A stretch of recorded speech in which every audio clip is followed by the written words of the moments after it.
Vamos gravar. Espera um pouquinho. Olá, boa tarde a todos, todas e todes.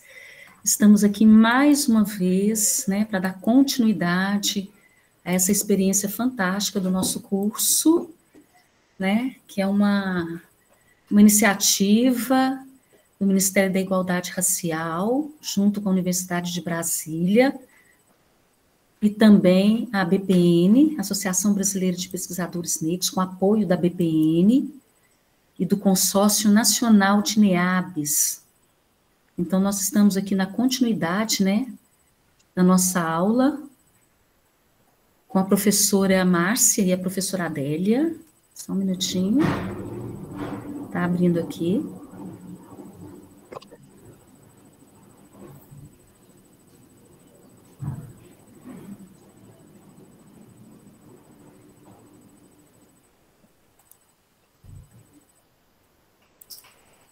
Pronto, tá. Nós estamos aqui, então, com o nosso curso, tá? Hoje é dia 21 de junho, gerenciamento de projetos. Mas antes de nós iniciarmos, né, o tema da aula de hoje, com a professora Márcia e a professora Adélia, nós já apresentamos as colegas no encontro passado. Nós vamos apresentar mais um pouquinho, porque tem algumas pessoas do YouTube, né, nós tivemos um probleminha na transmissão hoje, mas será gravado e depois nós vamos transferir para lá essa apresentação, tá, da aula. Então, eu sou a professora, nós vamos fazer uma apresentação rápida da nossa equipe, das colegas que aqui estão, e falar um pouquinho do nosso curso e passar para os colegas. Eu sou a professora Renisa Cristina Garcia Felice, sou professora associada da Universidade de Brasília, sou da Faculdade de Educação e do Programa de Pós-Graduação em Direitos Humanos. Estou na coordenação geral desse projeto, que é o Redes Antirracistas MIR-UNB, e na coordenação adjunta tem o professor Joás Bernardino, que é da ICS, né, da Sociologia, da UNB, e temos também, também estou coordenando o eixo 2, voltado muito para o fomento de pesquisas, estudos e pesquisas, principalmente pesquisas sobre a promoção da igualdade racial nos núcleos de estudos afro-brasileiros.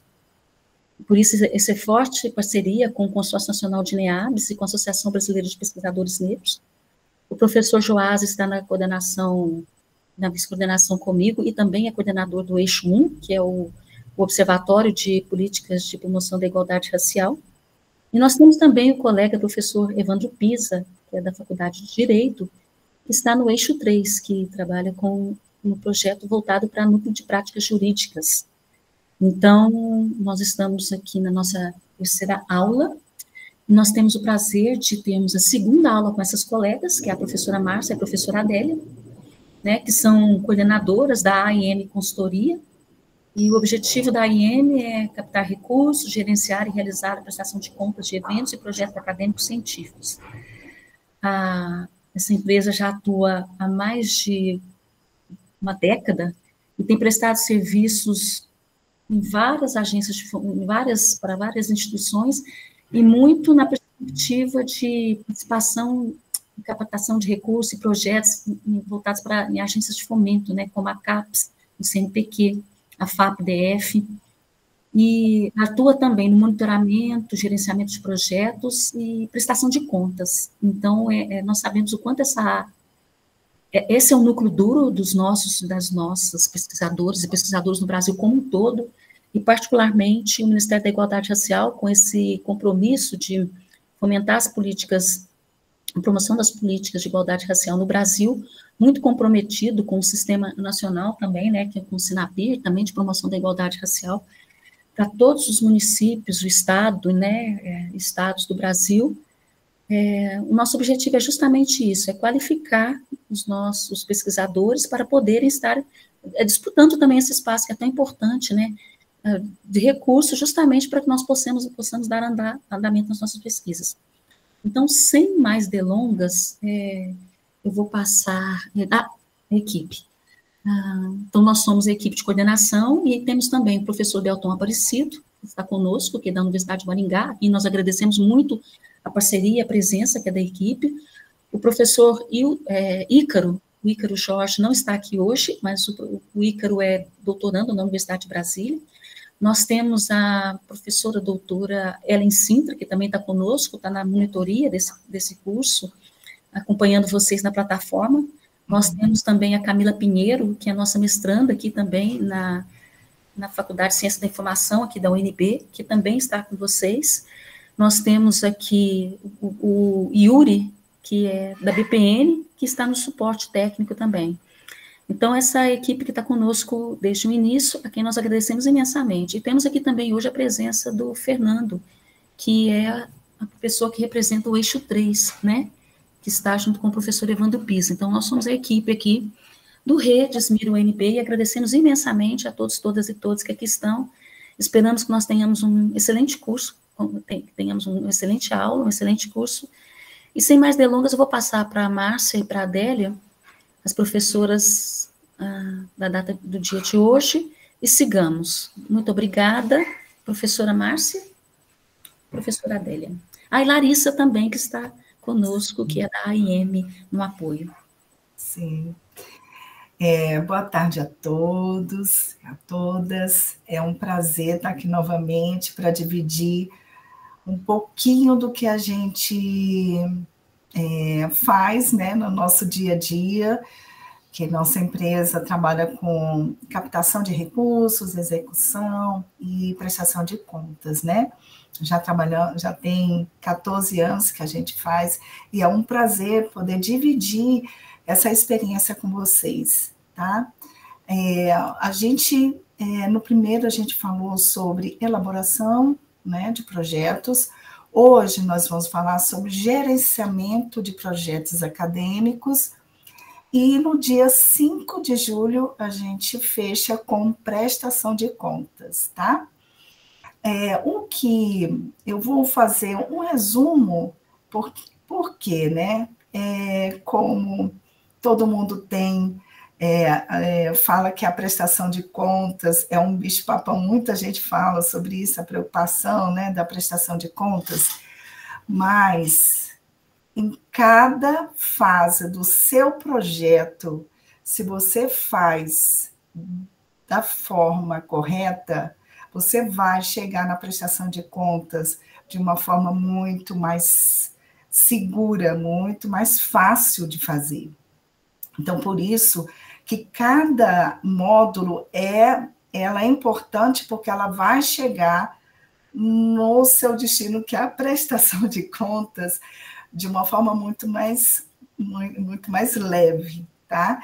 Então, só para dar um resumo rápido do que foi dito na aula passada, lembrando que é importante, mas não obrigatório, um projeto original, aquele que você tem em mente, que gostaria de algum momento sair do papel para realizar, né?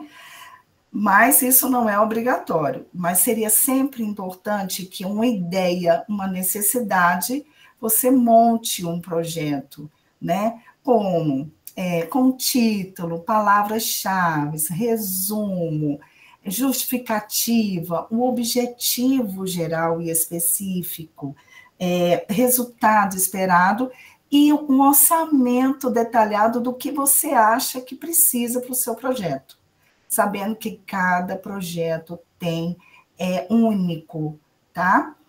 Não tem problema. Quando sai um edital, leia. Qualquer edital tem que ser lido de ponta a ponta para entender o que é que ele precisa, o que é que ele está cobrando, quais são os documentos, como é que o projeto é exigido. Na maioria das vezes, é título, palavras-chave, resumo, dependendo do tipo de projeto. Vamos supor, se é evento, prestar atenção, o título caprichado, que seja um título que não precisa ser extenso, mas que seja forte, uma ideia que faça com que a pessoa que vai avaliar tenha interesse do seu projeto. Isso não estou falando só de edital, pode ser para patrocínio, né, dessa forma. Então, prestar atenção no quem você vai colocar como membros da organização, que é muito importante. Todos têm que ter um papel importante para que tenham o resultado esperado.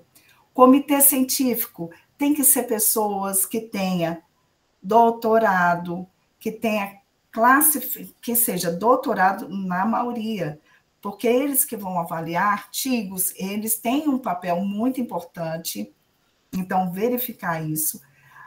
Os palestrantes, né? Todos os palestrantes que estiverem na lista dos palestrantes com respectiva instituição, geralmente eles pedem assim, que estejam na programação. A programação tem que ter título, tem que ter os horários, tem que ser muito bem feito essa programação para quem vai avaliar. O orçamento, ter cuidado com o orçamento, porque no edital vem especificando os itens financiáveis e os itens não financiáveis. Então, tudo isso tem que ser muito bem feito e lendo muito bem o edital. Apareceu uma dúvida, leia novamente o edital. Continua com a dúvida? Sempre tem no edital o e-mail, o telefone, para que vocês tirem as dúvidas que no edital você não sentiu segurança. Então, mande. E, geralmente, o ideal é mandar por e-mail, porque você vai ter um documento escrito. Caso você faça do jeito que eles mandam, vocês têm um documento, tá? Comprovando. Então, essa parte é muito importante. Tudo isso aí tem um detalhe que é importantíssimo também, que é a data da submissão. Verificar até que dia, né, a data de submissão e a hora. Em alguns é até as 23h59, mas acontece que em alguns editais é mais cedo, às 17 horas já aconteceu, às 18 horas. Então, sempre prestar atenção no último dia e a hora, tá? Isso para submissão. E eu falei agora um exemplo de eventos, agora falar de pesquisa. Procurar aí uma equipe forte para pesquisa, verificar o que eles pedem de texto, eles pedem sempre o resultado esperado, em alguns casos, aquela mesma coisa, título, resumo, palavra-chave, justificativa, objetivo geral, objetivo específico, pede também resultado esperado, orçamento detalhado com cronograma. Editais de pesquisa, eles têm um prazo, geralmente é de 2 anos, mas tem edital que é de 3, tem edital de 5 anos. Então, você tem que ter um cuidado para fazer um cronograma de acordo também com o seu orçamento. No caso de editais de pesquisa, também tem direito a equipamentos, né? Livros, então é mais amplo, e também bolsas, né? Então tem que ter tudo isso muito bem feito, tá? Na hora da avaliação. Verificar também a data da submissão e o horário, tá? Isso é muito importante. Eu já falei. Então, agora, eu preciso verificar que tenho algumas perguntas, né? Delinha, pode falar. É só um adendo, que às vezes a gente manda um projeto e a gente fala, nossa, esqueci alguma coisa. Aí, sempre os editais, a maioria dos editais, eles consideram o último arquivo enviado. Então, se você mandou, às vezes, um projeto e aí, sei lá, esqueceu de alguma coisa, se tiver ainda no período, né, a gente ainda consegue mandar de novo. Então, a maioria, eu acho que sem exceção, eles consideram a última proposta enviada, tá? Só isso. Isso mesmo, Daniela. E a gente fala por experiência própria. Então, o que é? É quando você submeteu o seu projeto e fala assim, meu Deus, esqueci de enviar um documento que, detalhe, os documentos têm que estar todos atualizados. Eles pedem comprovante de residência, RG, diploma, um termo de aceite da instituição, todos com datas atualizadas. E aí vai que você esquece um desses documentos, ou queria colocar algo que você acha que vai valorizar o seu projeto, vai enaltecer mais ainda, aí você pode submeter novamente, contanto que seja na época, no prazo da vigência de submissão. Tá ok? Bom, tem algumas perguntas da aula passada que eu vamos tentar aqui, que foi a Rosana, que ela falou o seguinte. Ela colocou aí no slide. Isso. Você diz que existem muitos editais. Aonde conseguimos ver ou buscar esses editais? Bom, no caso eu não sei aonde você é, né? Então, no caso, para CAPES e CNPq, nos sites, eles têm editais. Então, é só sempre dar uma olhada em Minas Gerais, ok? Então, você pode, pela CAPES e o CNPq, tem o site. Então, lá nesse site, eles têm lá editais. Aí você sempre vai pesquisar por lá, nos sites das agências de fomento. Lá, de Minas Gerais, tem a FEPEMIG, né? A FAPEMIG. E aí, você pode, lá também tem o site com os editais. Aí, editais 2025, você clica lá, eles sempre atualizam os editais que estão tanto em vigência, né? E o que já aconteceu também, porque lá saem os resultados também, né? Então, por meio dos sites, viu? Implementando, todas as secretarias, não sei qual é a sua área, mas se for Secretaria de Cultura, também tem SAI, tem a maioria dos órgãos, a grande maioria dos órgãos, eles têm editais. Então, é realmente assim, procurar, não só nesses de fomento, porque tem outros meios, para você ter uma noção, assim, até a Natura, ela publica editais de fomento à cultura, pesquisa. Então, assim, é uma geral mesmo. E também, depois a gente pode passar nosso Instagram, que a gente também sempre coloca lá os editais que saem, que a gente acha legal. Tá bom? Pode seguir, Marcinho. A Beatriz, né? Ela sempre escutei que no caso de passagens aéreas é bom colocar no orçamento um valor maior do que o orçado no momento de escrita do projeto, justamente por conta das grandes alterações de valor em pouco tempo. Melhor fazer isso, então. As próprias agências de fomento atualizam esse valor para atual ou, uma vez que o projeto é aprovado, o valor que foi orçado por nós na submissão é o que vale? Sim, é o que vale. O que a gente orçar é o que vai ser aprovado. Lógico que eles vão, em algumas agências de fomento, que eu estou falando, CAPES, CNPq e FAP, né? Eles cortam. A FAP corta... Hoje que eles cortam. Quando na época, há um tempo atrás, a FAP, quando é aprovado, ele não cortava, era o valor fechado. Mas agora eles já estão cortando. Mas CAPES e CNPq sempre cortam, né? Então, o que eu posso falar em relação às passagens? O que eu faço? Eu abro só para poder eu não ter um valor real. Eu pesquiso no Decolar e vejo o que é mais caro e o que é mais barato.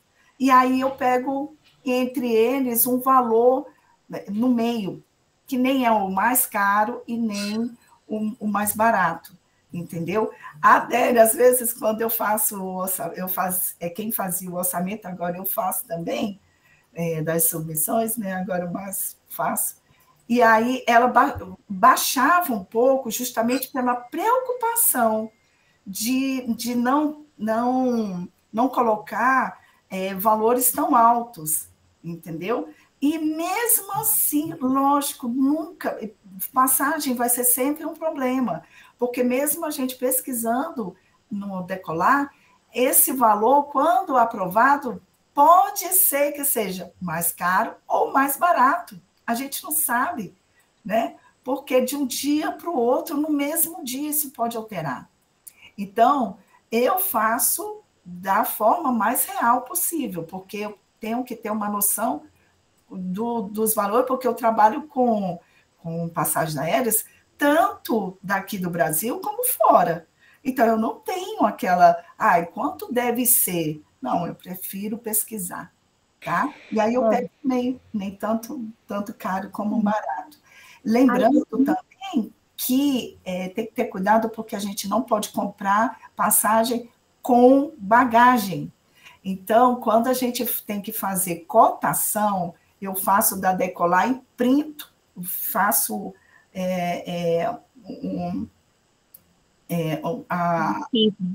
isso. E aí eu não posso colocar um valor com bagagem, porque é proibido.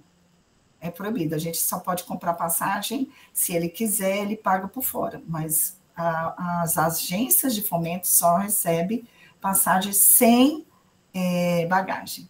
Tá? Eu espero que eu tenha ajudado.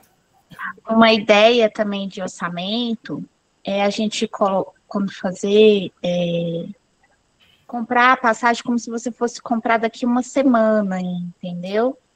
Porque geralmente é um valor também maior, assim, porque quando as agências depositam também, a grande maioria não, às vezes a CAPES, sempre que eles depositam bem antes do evento começar, ou do seu projeto, né? Então a gente sempre pesquisa, assim, uma semana, comprar daqui uma semana, para ver quanto que tá as passagens.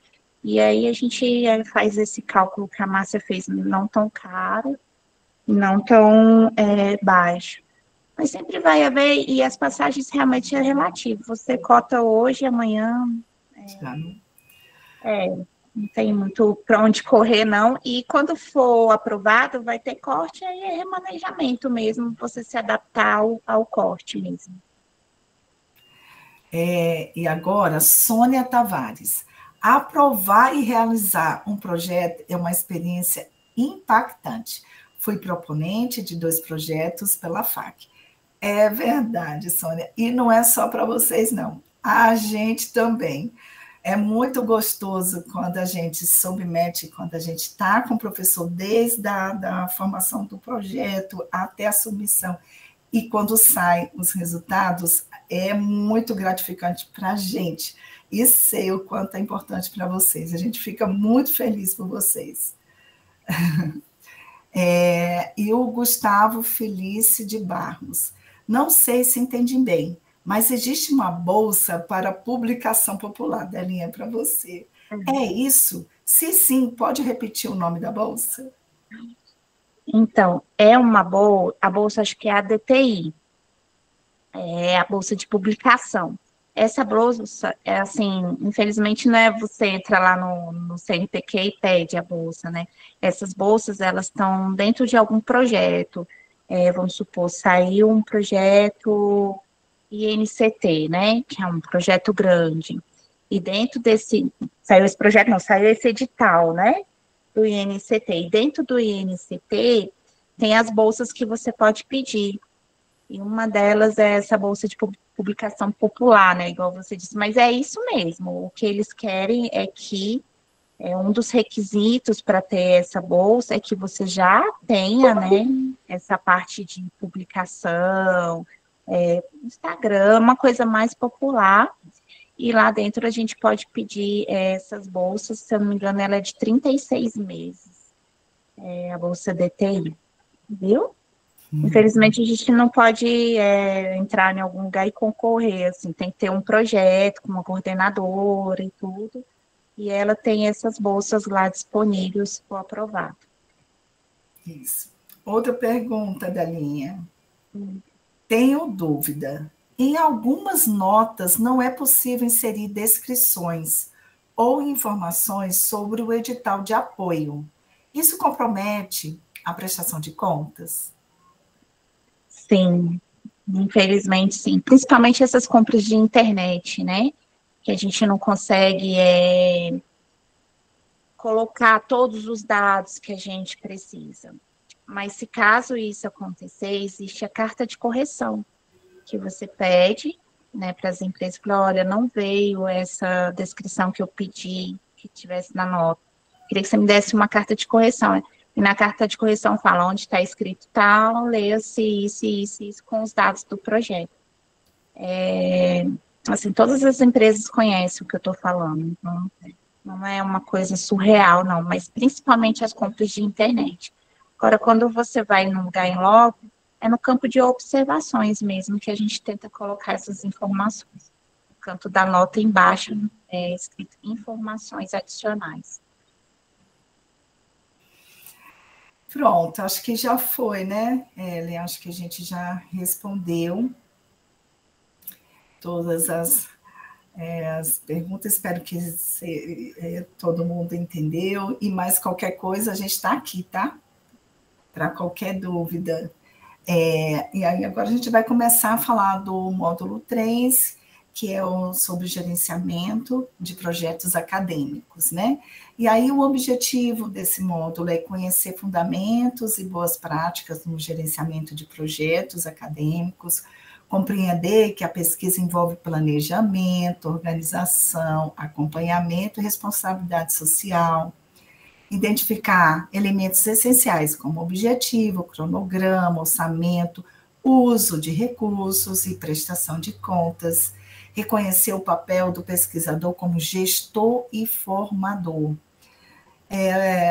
O que você irá aprender, né? A importância da documentação cuidadosa de todas as etapas, uso estratégico de recursos públicos, compromisso com a transparência e relevância social, etapas de iniciação, planejamento, execução, monitoramento, controle, encerramento, organização financeira e viabilidade de propostas, aplicação de técnicas de gestão acadêmica para otimizar processos e ampliar o impacto.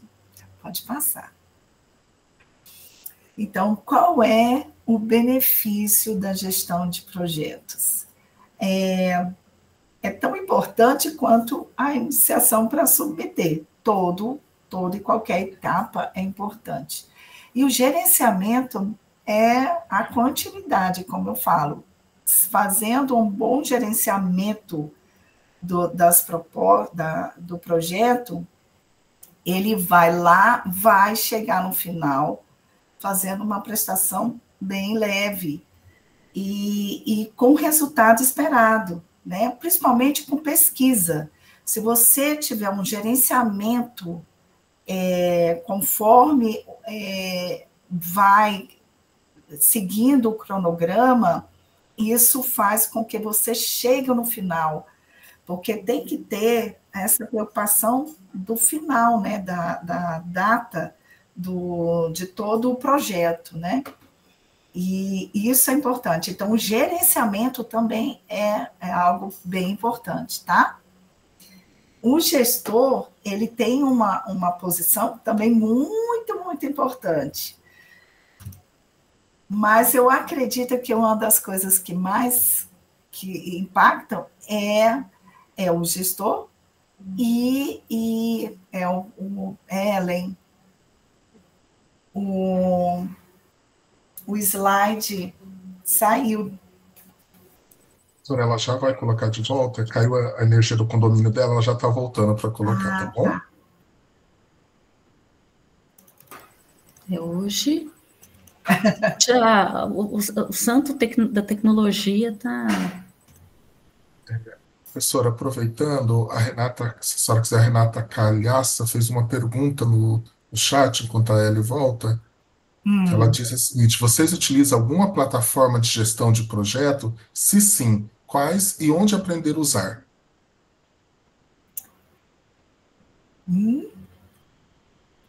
Não, infelizmente a gente não usa. Hoje tem vários, e até, inclusive, hoje a gente estava mandando umas propostas que a gente para eventos, e a gente recebeu coisas do chat GPT, né, que agora tem essas para ajudar. Mas é uma coisa legal, mas você tem que observar porque ele repete muito as coisas.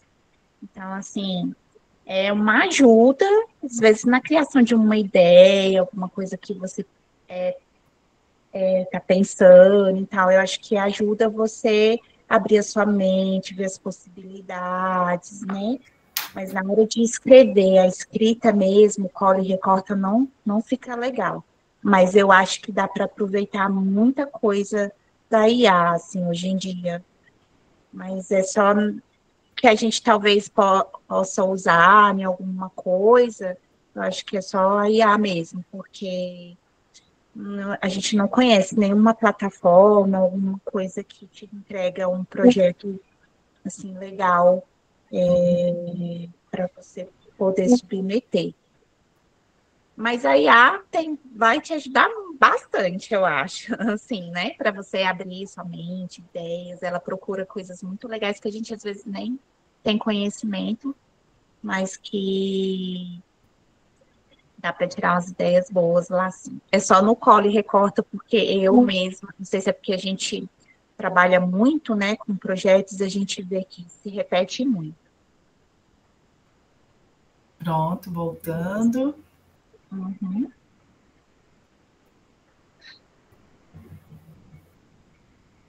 Qual o slide?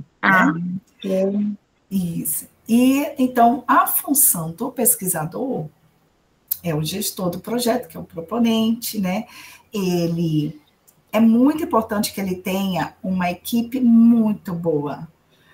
E de preferência, que cada uma tenha a sua função dentro do projeto, somente quando é pesquisa, né? Então, é muito importante que cada um tenha essa função e o gestor do projeto ter a visão geral de tudo que está acontecendo, né?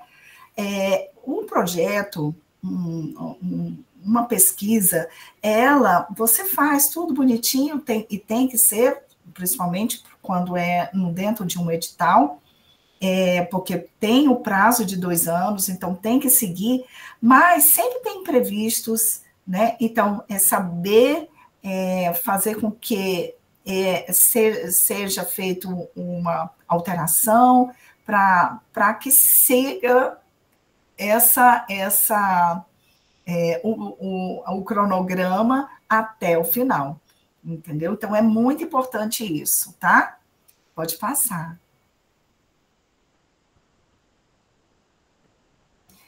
Então, os benefícios, né? Qual o benefício que tem de a gente ser um bom gestor, né, de um projeto? É justamente a gente saber lidar, porque, primeiro, a gente mexe com dinheiro público.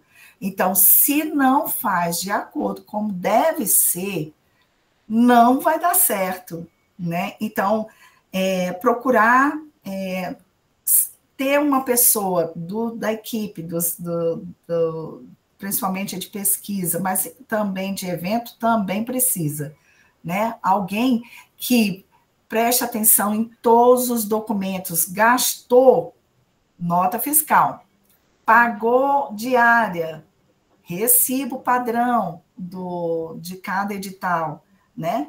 Então, os benefícios é você chegar no final com o resultado esperado, com a prestação praticamente ela bem estruturada, com tudo que você fizer ser anotado, fazer um relatório de rotina mesmo, tudo o que acontece. Um palestrante que deixou de comparecer, teve algum problema, mas houve uma inclusão, tem que ver como é que esse processo deve ser feito. Por exemplo, para a CAPES não há necessidade, ele precisa para o relatório final. Nesse relatório, então, se acontece no início, já anota em algum lugar, né? Para quando chegar no relatório, você já tem isso, né? O histórico de todo o processo, tanto para editais de evento, como de editais de pesquisa. Toda e qualquer alteração desse cronograma, que anotem. Então, isso aí, digo que é fácil quando é na teoria. Isso na prática, se você tiver uma equipe com cada um, com as suas funções e com responsabilidade, isso também vai se tornar fácil, tá? Então, o quanto é importante os benefícios dessa gestão é fatal, assim, com certeza você vai ter um resultado muito positivo. E o uso dos recursos, né, com muita responsabilidade, é dinheiro público, e o nome da proponente é o CPF dela. Então, qualquer coisa que se fizer é de muita responsabilidade do proponente. Então, a equipe tem que ser muito unida, porque está usando, tudo que está sendo feito, está sendo usado o nome do proponente. Então, é muito importante que quem é um proponente escolher pessoas que se comprometem com um projeto. E diz que, assim, é fácil? Não é. Não é. Tem pessoas que querem estar dentro da equipe só para estar o nome lá. Isso é importante, mas não é assim que tem que ser. Tem que ser pessoas que realmente se comprometem, que querem aquele projeto, que chegam no resultado esperado. Então, todos têm que estar no mesmo caminho, tá bom? Pode passar. O cronograma de pesquisa. Então, como eu estava falando, o cronograma, ela tem que existir, isso faz parte da cobrança do próprio edital, mas isso faz parte do próprio projeto. Vocês querem fazer uma pesquisa e faz o cronograma. Olha, eu quero começar assim, implementar as bolsas, os bolsistas vão fazer isso, isso, isso, vou viajar, vou fazer pesquisa de campo, eu vou fazer isso, vou fazer aquilo. Isso tem que tentar chegar no mais próximo da realidade. Acontecem imprevistos? Lógico, mas se vocês estão comprometidos e aquilo não deu para fazer naquele momento, então se reestrutura o cronograma, que não tem problema, e dê continuidade, não pode parar, porque muita coisa pode ser feita ao mesmo tempo, né?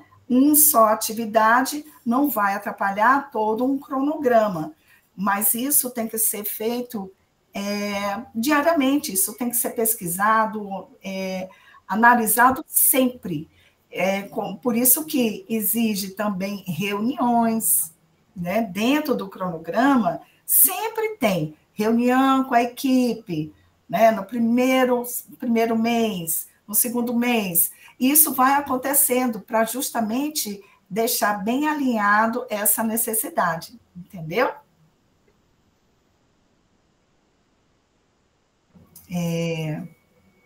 Pode passar. Custos e gestões, né?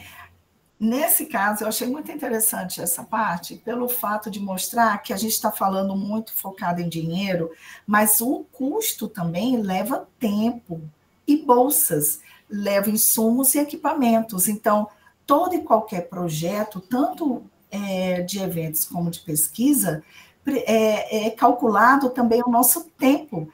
Tem dentro do próprio, na hora de submeter no CNPq, toda a equipe tem lá a função dele, que geralmente a gente coloca pesquisador e embaixo ele tem que falar o que ele vai fazer no projeto e as horas dedicadas a isso. Então, todo e qualquer custo e gestão financeira também está levando em consideração o tempo, né, e dedicação de cada um. Isso também é muito importante. Tudo que está sendo dito é uma linha reta. Não tem como você sair pulando etapas para chegar no resultado se você não passar por tudo isso, todas as etapas. Então, levar isso a sério, tá? E a organização financeira, né, gente? Não se pode gastar, se vamos supor que a gente fez lá o orçamento, né, de passagem, e na hora que a gente vai comprar, né, como teve o caso da menina que fez a pergunta, e ver que o valor já não é o mesmo. Então, tem que se adaptar, né? Tem as diárias que muitos me perguntaram, né, como é que faz o cálculo de diárias internacionais.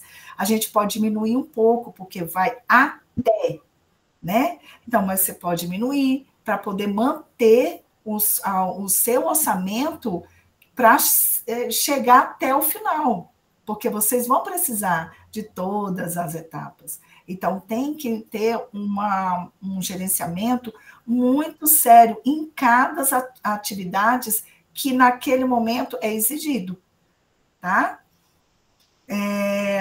A organização financeira também vem com o contato dos fornecedores. Existem vários serviços que faz parte, como, por exemplo, no de eventos, a gente precisa de transporte, então é um fornecedor de serviço, né? A gente precisa de um site, é outro fornecedor. Então, a gente precisa ter esse contato e, na verdade, quando a gente já faz o orçamento, a gente já tem esses contatos e eles já passam o valor, né?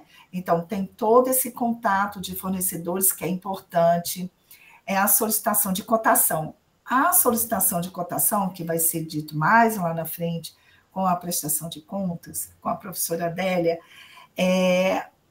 exige, por exemplo, na FAP, se orçar um serviço e foi acima de 50 mil, é necessário 3 cotações, né? Aquisição de materiais, se for material importado, nacional, exige algumas regras, né? Que isso vai ser dito mais lá na frente, né? Aqui, arquivamento de notas, eu já falei várias vezes, mas eu vou repetir sempre que é possível.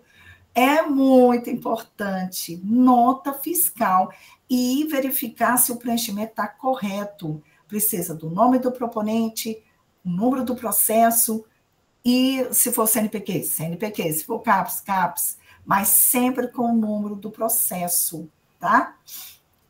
Arquivamento e o controle de patrimônios e bens, isso também a Adélia vai explicar bem direitinho sobre esse controle de patrimônios e bens, ok? Vamos passar. E aí, os elementos do gerenciamento de projetos, né? As etapas. Iniciação, que já foi dito, definição de objetivo, justificativa, a escrita mesmo do projeto, né? Aí o planejamento, o escopo, cronograma, orçamento e recursos, que a gente já falou. A execução, a realização das atividades, seguindo as etapas, monitoramento e controle, acompanhamento e ajustes, e encerramento, que é a avaliação, os resultados esperados e a prestação de contas. Daqui, nós vamos entrar um pouquinho mais, tá? Essa parte a gente já falou muitas vezes e sempre a gente vai reforçar, porque isso faz a diferença. Quando a gente fala é uma coisa, mas na prática isso vocês vão sentir. Então, agora nós vamos falar de uma outra etapa. Quando a gente já submeteu, de acordo com cada edital, colocamos os orçamentos detalhados, bonitinho, os documentos que são exigidos, submeteu na data certa, tudo certinho, a gente tem que ficar de olho com o resultado. O resultado sai primeiro preliminar e, por exemplo, para a CAPES, sempre é interessante você entrar com recurso. CAPES e CNPq entrem com recursos, independente de estar o seu nome ali aprovado. Entre com recurso. Saiu o resultado final, pronto. Aí, nesse resultado final, vai sair o valor aprovado. CAPES e CNPq, a gente pede em média o valor total, 120, 150, de acordo com o que eles oferecem. E aí, quando sai o resultado, é sempre uma surpresa. Não é 120, não é 150. É 30, 40, né? E aí, o que acontece?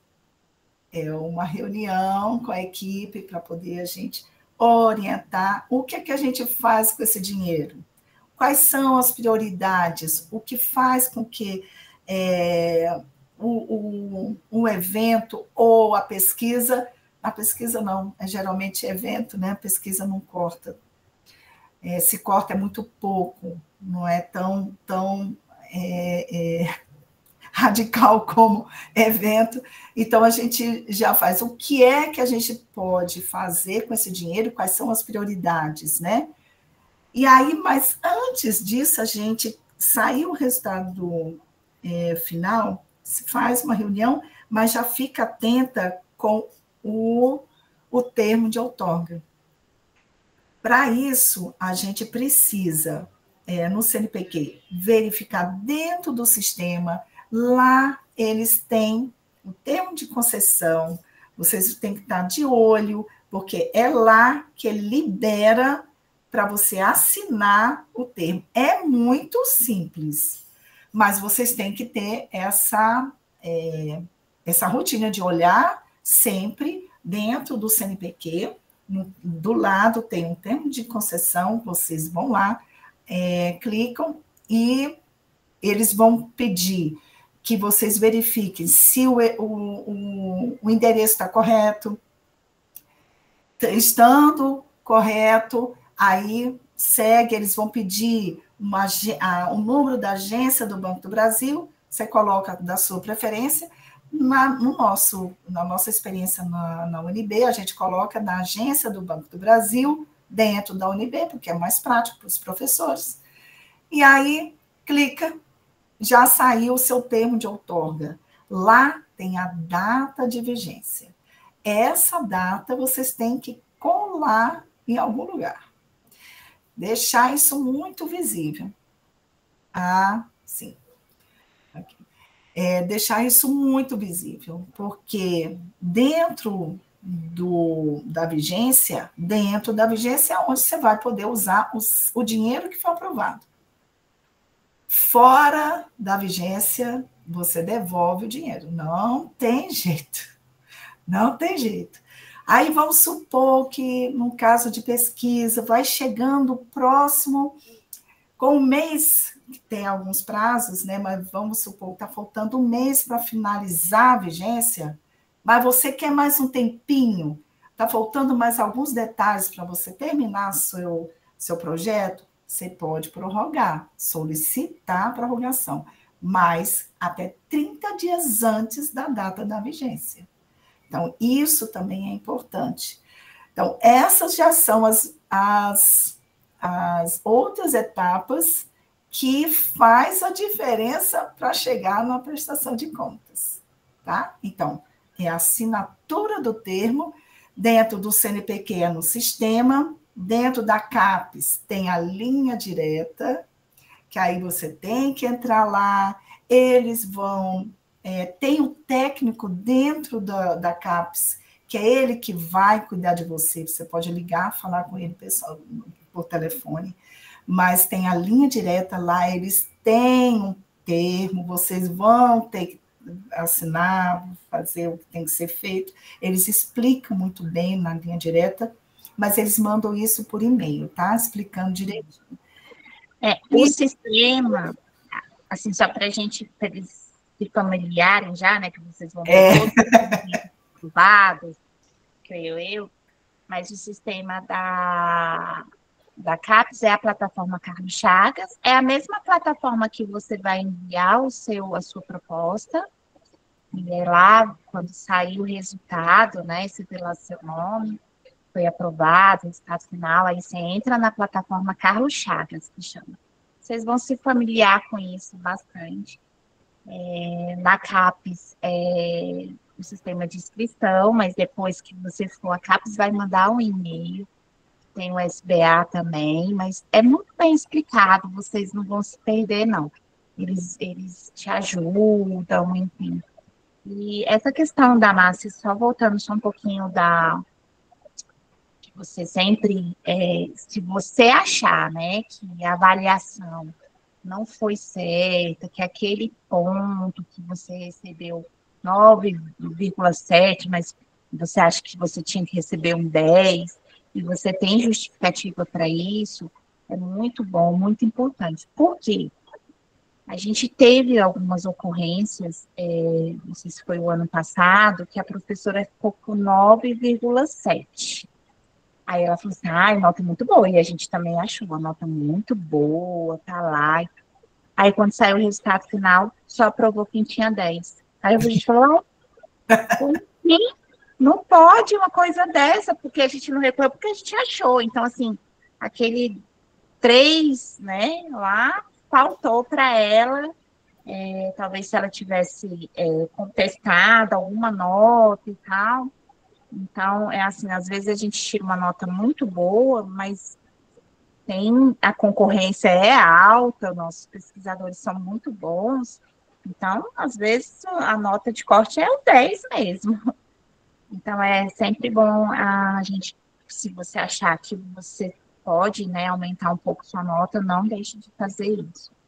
E aí tem os termos que são assinados, aí na plataforma eles vão mandar para você.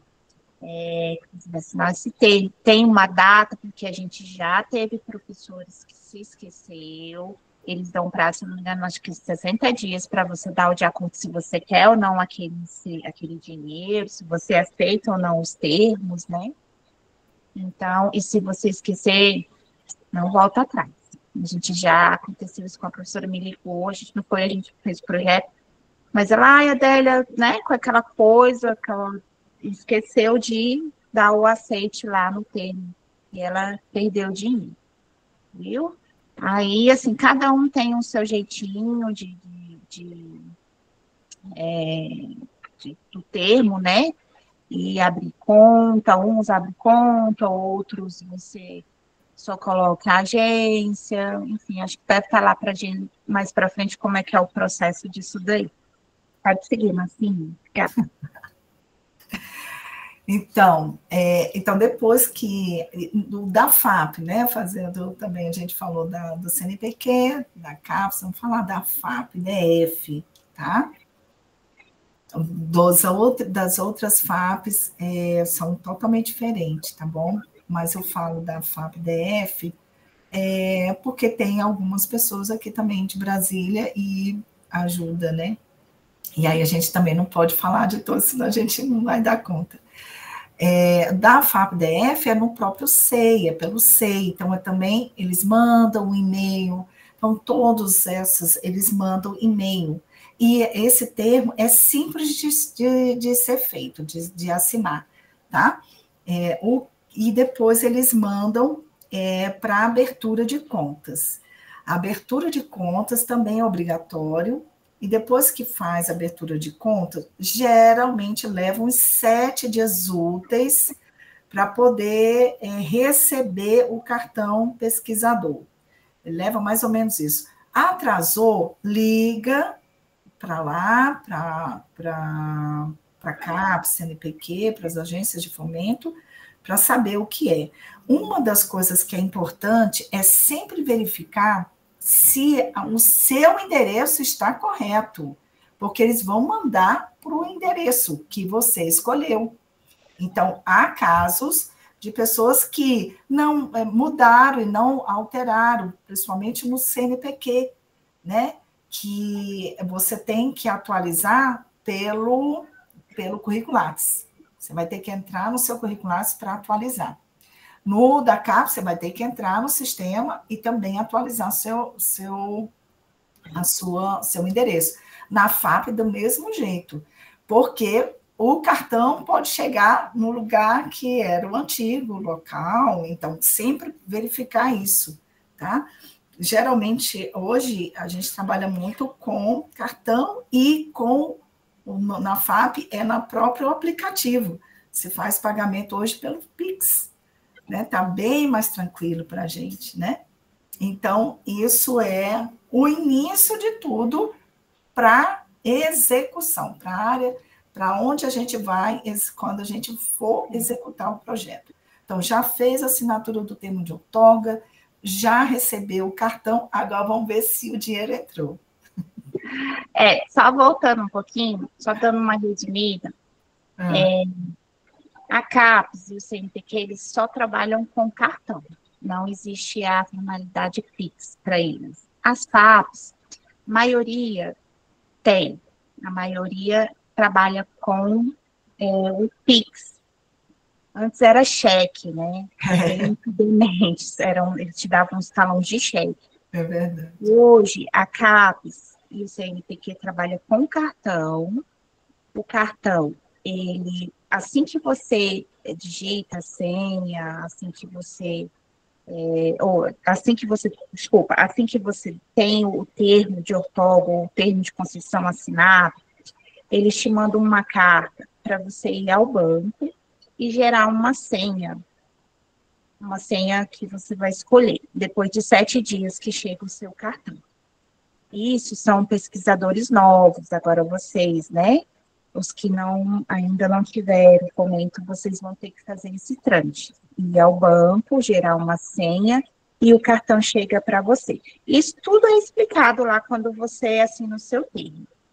Os professores que já tiveram algum cartão, algum fomento pela CAPES, porque esse cartão é automático. Eles vão para sua casa automático. E geralmente é aquela senha que você criou lá atrás. Agora, se você não lembrar, você tem que ir no banco e fazer uma nova senha. O cartão, ele pode ser utilizado também só na função crédito. Ele não faz função débito, tá? Quando você recebe esse cartão, você é responsável por ele. Então, tem que ter cuidado, não mesmo se ligar, pedir, me dá senha, cartão, tem que ter muito cuidado com essas questões, porque a gente hoje vive num mundo que tem pessoas que querem ser espertas, né? Então, é uma coisa que a gente já aconteceu com a gente, de ter cartão desviado, enfim, a gente ter problema, e é muito, muito chato isso quando acontece, porque a gente vai ter que fazer justificativa, fazer ocorrência também, enfim, todas essas questões. Então, é uma coisa para vocês terem como cuidado depois. Esses cartões, eles também fazem saques. 5 saques de R$ 1.000 por dia. Então, para vocês mexer com dinheiro. Mas o bom mesmo é você comprar tudo pelo cartão de crédito, porque o seu extrato vai ser mais livre daquelas contas que você tem que fazer. Então, assim, vamos lá, comprei um computador, 5.000. Aí tem lá no extrato 5.000, a data, tudo. Tem a notinha lá, arrumadinha, né? Não pode ter rasura. A nota tem que vir com os dados do projeto, se não vier a carta de correção, que isso existe. Então, assim, relacionar as notas, tudo bonitinho. Estou falando lá. E depois disso, né, que você abriu a conta, fez tudo. Então, você também tem um manual desse cartão também. A CAPES e o CNPq existem os manuais. Então, dúvidas, procura o manual. ou então você pode ligar, não tem problema nenhum. As PAPs, isso é o cartão, né? As PAPs, esse dinheiro, geralmente você abre uma conta também no Banco do Estado, geralmente, né? Aqui a gente abre no BRD, que é o Banco de Brasília, mas lá em Minas deve ter um banco, ou geralmente o Banco do Brasil. E quando a gente abre essas contas, né, que é uma conta que você vai lá abrir, as PAPs são assim, as PAPs não vão te mandar cartão, não vão nada, você tem que abrir uma conta mesmo. E essa conta é vinculada ao seu nome. Então, eles deixam você usar o aplicativo, que é o nosso, que a gente usa, né? Então, você pode fazer Pix também, que é uma forma mais de controlar os seus gastos. Porque no Pix é ótimo, porque você pode descrever o que você está gastando. Então, depois você vai ter os seus extratos do Pix. Então, lá você consegue ver, isso daqui foi a diária da Maria, que ela foi viajar. Isso daqui foi o reembolso que eu tive que refazer. Essas coisas eu estou falando assim, mas lá na prestação de contas a gente vai falar sobre isso melhor. Eu estou falando só da execução e da organização, né? Da sua prestação de contas no final. Então, as bolsas, geralmente as PAPs, o próprio pesquisador que paga as bolsas. CAPES e CNPq não. Esse dinheiro nem vai para sua conta, né? Fica no cartão. É um dinheiro que fica lá. Então, a CAPES e o CNPq que pagam as bolsas. A gente não paga a bolsa. Mesmo que o dinheiro venha aprovado lá 4 milhões para você de bolsa, esse dinheiro ele não fica no seu cartão. O cartão CNPq e CAPES, ele só fica capital e custeio. São esses dinheiros, né, da execução. Bolsa, CAPES e CNPq, quem paga é eles mesmos. Você implementa como coordenador. Eu quero pagar 12 meses dessa bolsa para tal pessoa. Aí você faz lá, aí vai um e-mail na plataforma Carlos Chagas. Tudo da CNPq é Carlos Chagas. Aí ele manda o e-mail para o bolsista. Bolsista, você aceita essa bolsa aqui, que tal coordenador está te indicando? Ele aceita. Aí você aceita o termo, coloca uma agência, o nome de sua conta também. Geralmente é Banco do Brasil, CAPES e CNPq, que não aceita outro tipo de banco. E aí, se você não tiver, você vai ter que abrir. E aí vai cair todo mês lá, que o CNPq gera a folha de pagamento de bolsista, CAPES também, e deposita lá. PAP não. PAP, pelo menos aqui é de Brasília, que a gente trabalha muito, mas creio que outras não têm sistema de bolsa, igual esses maiores têm. Então, o dinheiro vai para a conta do pesquisador e lá ele vai monitorando. Aqui, bolsa tal, todo mês eu mesmo tenho procuração de alguns professores, então eu mesmo pago a bolsa deles aqui no meu aplicativo. Então, eu vou lá e baixo, esse mês eu tenho que pagar a bolsa de tantas pessoas. Aí eu vou e pago, mas é ótimo porque você também tem esse controle. Plataforma Carlos Chagas, você consegue ver os extratos. Olha que legal, você entra lá e fala assim, eu quero ver se está tudo bem e tal. Você consegue ver os extratos do mês na plataforma Carlos Chagas. É ótimo, não precisa sair de casa. CAPES não. CAPES ou você pede, ou você vai no caixa eletrônico e tira o extrato para você. Aí você consegue ver essas coisas. O acompanhamento, a execução, você tem que trabalhar junto com o seu extrato bancário. É assim, porque é ali que você tem os seus gastos, se você não lembra, é ali que você vai acompanhar. Então, é um resumo, assim, abre, tem isso. Eu sei que às vezes é muita informação ao mesmo tempo, mas tudo é muito bem explicado depois que se aprova um projeto, sabe? Dificilmente você vai se perder. E se você se perder, você pode ligar, você pode tirar dúvida. Eu e a Marcinha vamos estar por aí também. Manda um recadinho para a gente, que a gente ajuda também. Enfim. Não se preocupe. Tem os pagamentos junto com o extrato. Sempre lembrar, o extrato desse mês. Eu ver qual é, se eu tenho todas as notas do extrato desse mês. As notas bonitinhas. E aí, o melhor disso que você já pode até colocar no sistema, você não precisa nem guardar, porque o sistema de prestação de contas já vai estar aberto para você. Então, você pode já alimentar no sistema de prestação de contas. Ah, já vou anexar esses pagamentos desse mês. É 3, 4, 5, vou colocar lá já. E aí você já consegue ver os seus saldos, né? Ah, eu tenho um saldo tanto disso, tanto daquilo. Ah, eu vou remanejar, vou tirar ali da diária, porque eu não vou usar mais, vou colocar aqui em um site, né? Aí a gente vai falar também disso lá na frente, como que a gente vai remanejar essas coisas. Também não pode ser assim tão liberal, não. Mas nada que você não consiga executar as suas coisas. É isso, acho que aí tem um relatório técnico, tem algumas agências de fomento, a FAP costuma ser uma assim, que você, os seus projetos que são mais de um ano, você tem que fazer prestação de contas técnica, não financeira, prestação de contas técnica, você tem que mandar um relatório anual. Então, isso é obrigatório também. E é bom para você, não, né? Que aí você só vai alimentando depois, porque tudo fica salvo no sistema. Então, você faz um relatório técnico anual, dependendo de algum projeto. Tá bom? É isso. Olha aí, viu? Como tem coisa nova. Como você viu, pelo que a Adelinha já passou, isso está bem relacionado, todas as coisas que ela falou, a importância que você tem para você chegar à prestação de conta, o tanto que a gente tem que ter cuidado, e são muitos detalhes, né? E cada agência tem o seu modo de lidar com isso, né? Então, ler o edital, no edital, ele tem a parte de prestação de contas.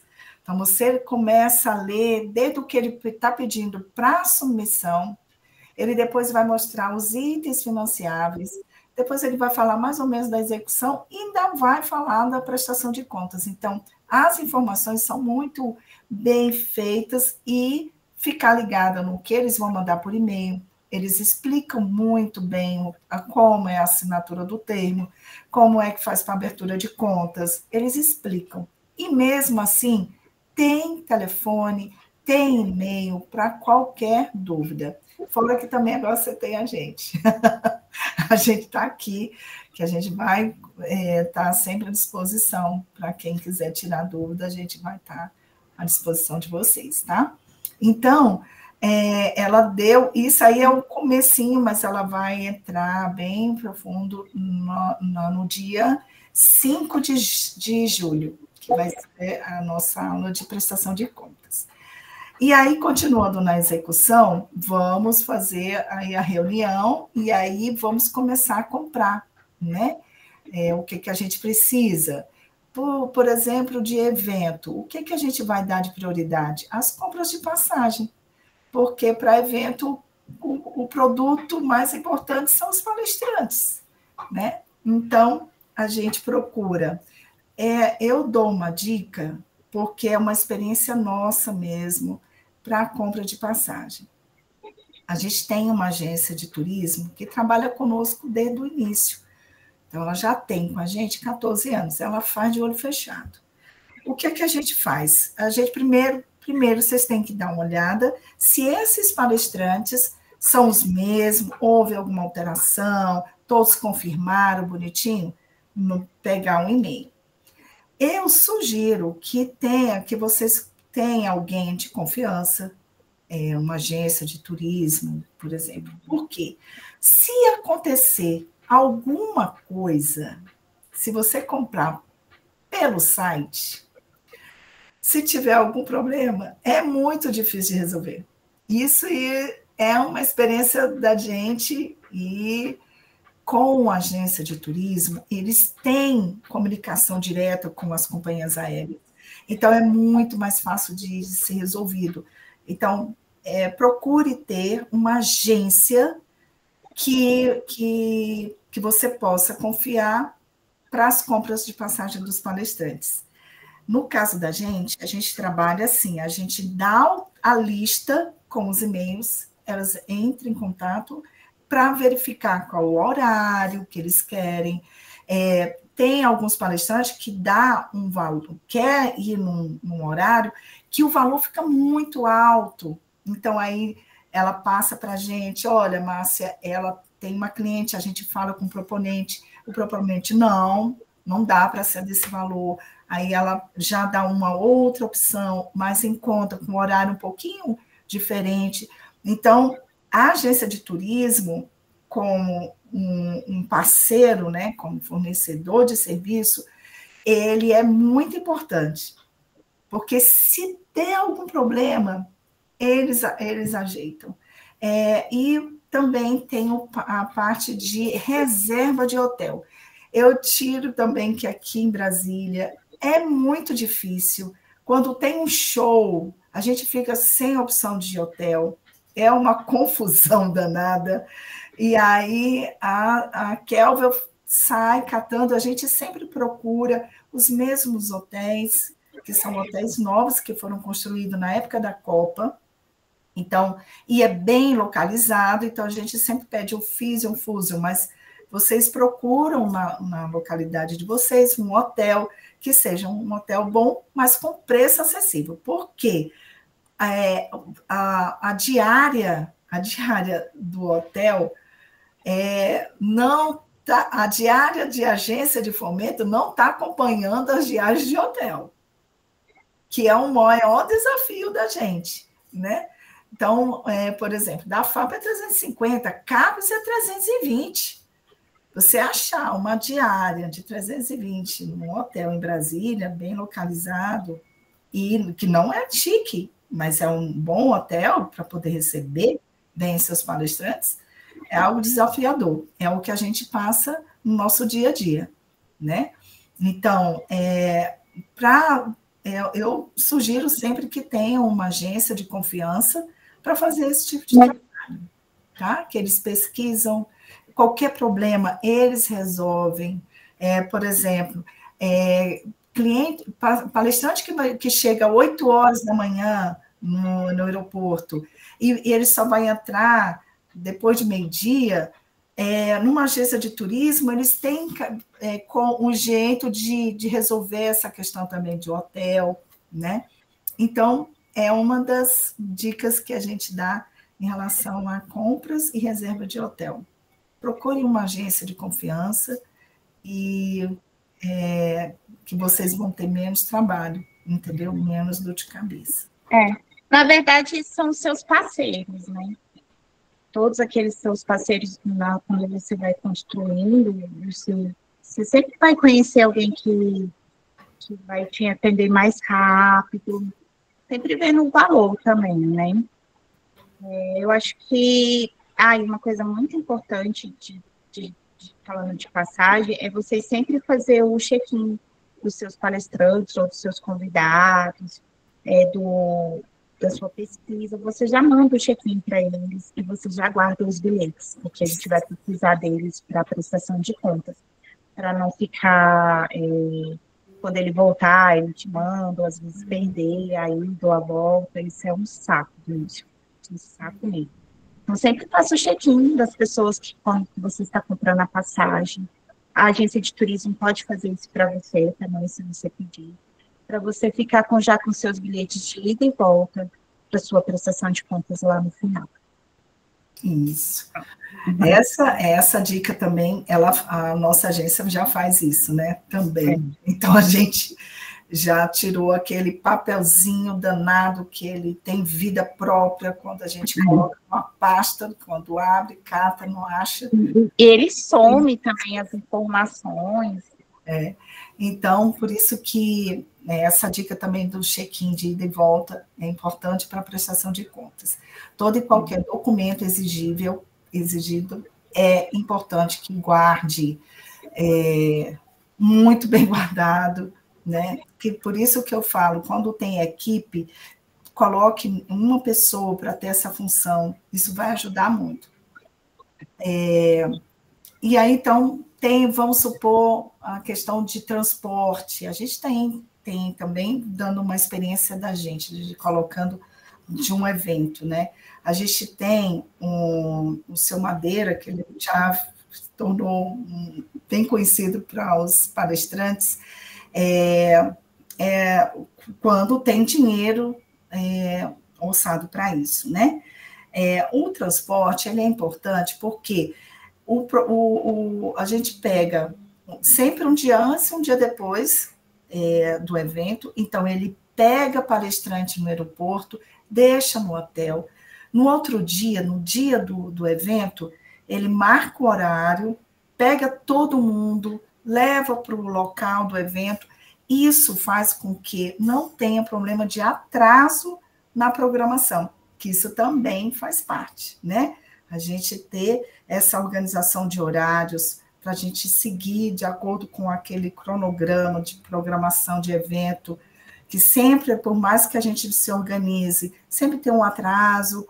Então, uma das coisas que a gente trabalha é com o transporte, para evitar exatamente palestrantes chegando todos juntos, né? Na hora do almoço, sai todo mundo junto, volta. Quando é à noite, todo mundo é entregue lá no hotel. Então, esse serviço também é muito importante, né? O coffee break, né? Ter um coffee break é muito importante, é uma das coisas que a gente também trabalha, faz com que a gente tenha essa interação com os palestrantes, os alunos, isso é importante. Deixa eu ver aqui mais alguma atividade, Delinha.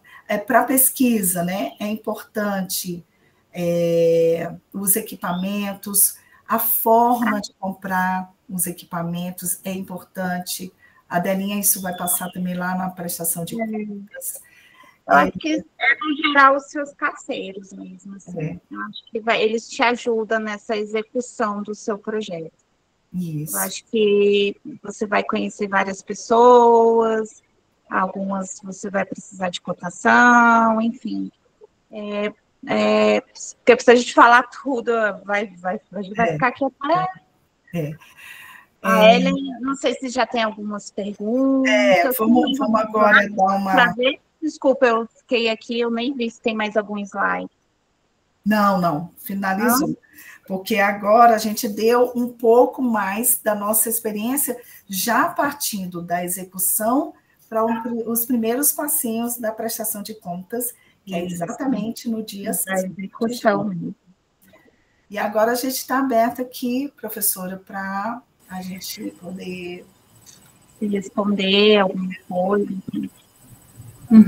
Delton, vocês colocaram no slide, né? Por favor, Delton. Obrigada, viu, meninas? Fantástico. Obrigada. Estou aqui anotando, gravando, mandando foto. Eles colocaram no slide as perguntas, né, Delton? Exato. Ellen já vai colocar. Então, vamos lá. Agora o Delton lê com a voz potente dele. Vai lá, Delton, pode ler. Fique à vontade. Perfeito, professoras, muito obrigado, foi extremamente, assim, toda aula a gente aprende muito, e aí, professora, eu vou para a pergunta, né, a pergunta da Michele, começamos com a pergunta da Michele, sobre a inserção de pessoas de outras instituições no projeto, né, e acho que ela está perguntando se isso é possível, se é viável, e aí... Tem uma outra dúvida sobre a necessidade de pessoas de mais instituições acerca do quantitativo. Eu não entendi se ela está perguntando quantas pessoas podem ir no projeto.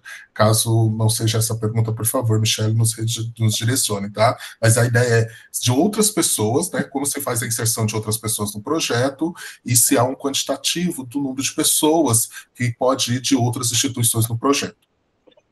Sim, eu entendi de duas formas, né? Primeiro, que é muito importante essa inclusão de instituições de outras localidades, né? Isso fortalece o projeto, mas ele também pode ser tanto para a comissão organizadora, comitê científico, como os palestrantes também. E é dali que a gente faz a definição, a modalidade desse projeto. Então, assim, se são instituições nacionais, se for a maioria ser do Brasil, então é uma modalidade nacional. Se tem instituições internacionais, então o projeto se torna um projeto internacional.